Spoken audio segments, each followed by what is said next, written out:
เคยหวั่นไหวเคยหวั่นไหวมีกำลังสู้ไปสู้มีพลังยิ่งใหญ่เราจะเดินในทางพระเยซูได้ยินเสียงพระเจ้าทรงเดินทางต่อคือไปจากไปเห็นว่าคนต้องการความสวยงามคำตอบก็คือไป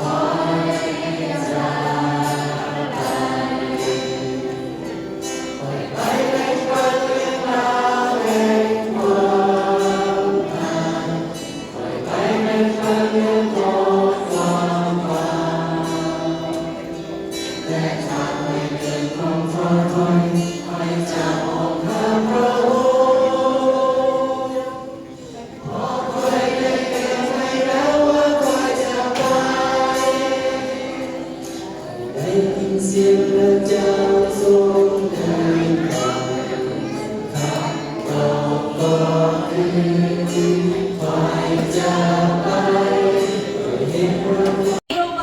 Love is so well. Woo! Yeah. เฮ็ดหยังเข้าเฮ็ดหยังเข้า